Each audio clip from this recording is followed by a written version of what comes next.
तो एक तरफ जहां पाकिस्तान भारत को गीदड़ भभकी देने का काम कर रहा है कि पाकिस्तान की वित्तीय हालत क्या है ये भी किसी से छिपी नहीं है। दूसरों को धमकी देने वाला पाकिस्तान मर मर कर जी रहा है। यहां तक कि पाकिस्तान के पंजाब प्रांत में गोबर पर भी टैक्स लगाने की तैयारी कर ली गई है। पेट्रोल डीजल के दाम आसमान छू रहे हैं। रिपोर्ट देखिए।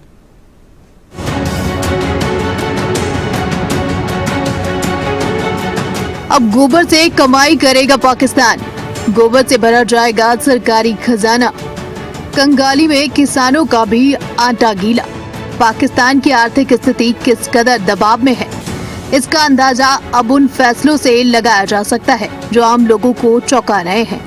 हालात ऐसे हो गए हैं कि सरकार अब पारंपरिक आय के स्रोतों से आगे बढ़कर उन चीजों में भी कमाई ढूंढ रही है जिन्हें कभी बेकार समझा जाता था।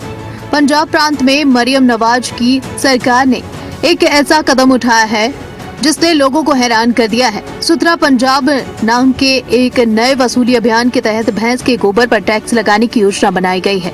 यह फैसला सुनते ही सोशल मीडिया से लेकर आम जनता तक में चर्चा का विषय बन गया है। सरकार का तर्क है कि सफाई व्यवस्था को बेहतर बनाने और संसाधनों के प्रबंधन के लिए नए तरीकों की जरूरत है, लेकिन आलोचकों का कहना है कि पहले से ही महंगाई और आर्थिक तंगी से जूझ रही जनता इस तरह का बोझ डालना समझ से परे है। कई लोगों के लिए यह फैसला एक टैक्स नहीं बल्कि उस मुश्किल दौर की तस्वीर बनकर उभरा है जहां सरकार को हर संभव स्रोत से राजस्व जुटाने की मजबूरी, चाहे वह कितना भी असामान्य क्यों न लगे। पाकिस्तान में गोबर टैक्स वसूली का दायरा इंसानों से आगे बढ़कर पशुओं तक पहुंचता दिख रहा है। पाकिस्तान के पंजाब प्रांत में भैंस के गोबर पर रोजाना 30 रुपए का शुल्क लिया जाएगा। लाहौर जैसी बड़ी मंडियों में इसे सख्ती से लागू करने की योजना बनाई जा रही है। सरकार इस कदम को ग्रीन पहल के रूप में पेश कर रही है। पाकिस्तान के स्थानीय लोगों में इस टैक्स को लेकर पुरजोर विरोध है। हालांकि इस फैसले को लेकर विरोध भी तेज हो गया है। स्थानीय लोगों और किसानों का कहना है कि पहले से आर्थिक दबाव झेल रहे पशुपालकों पर यह एक और बड़ा बोझ है। कई लोग इसे किसानों का खून चूसने वाला टैक्स बता रहे हैं और सवाल उठा रहे हैं कि क्या वाकई इसका लाभ आम लोगों तक पहुंचेगा।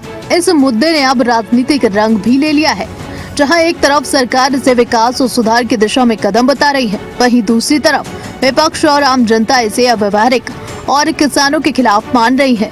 इस फैसले ने पाकिस्तान के उन किसानों और डेयरी मालिकों की कमर तोड़ दी है जो पहले से ही चारे की बढ़ती कीमतों और बिजली की किल्लत से जूझ रहे हैं। स्थानीय लोगों का कहना है कि महंगाई के इस दौर में पशु पालना पहले ही घाटे का सौदा साबित हो रहा था।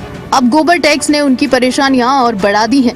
यही नहीं, ईरान वार के बीच दुनिया भर में तेल की कीमतें आसमान छू रही हैं, तो पाकिस्तान ने भी अपने देश में पेट्रोल डीजल के रेट्स बढ़ा दिए हैं। हालिया बढ़ोतरी के बाद पाकिस्तान में पेट्रोल की कीमतें 137 रुपए 24 पैसे से बढ़कर 458 रुपए 40 पैसे लीटर हो गई हैं और हाई स्पीड डीजल की कीमतें 184 रुपए 49 पैसे से बढ़कर 520 रुपए 35 पैसे प्रति लीटर हो गई हैं। पेट्रोलियम मंत्री अली परवेज मलिक ने इन नई दरों का ऐलान किया है। एक तरफ जहां पाकिस्तान भारत को गीदड़ भभकी दे रहा है, तो वहीं पाकिस्तान की मौजूदा वित्तीय हालत क्या है वह किसी से अब छिपी नहीं है।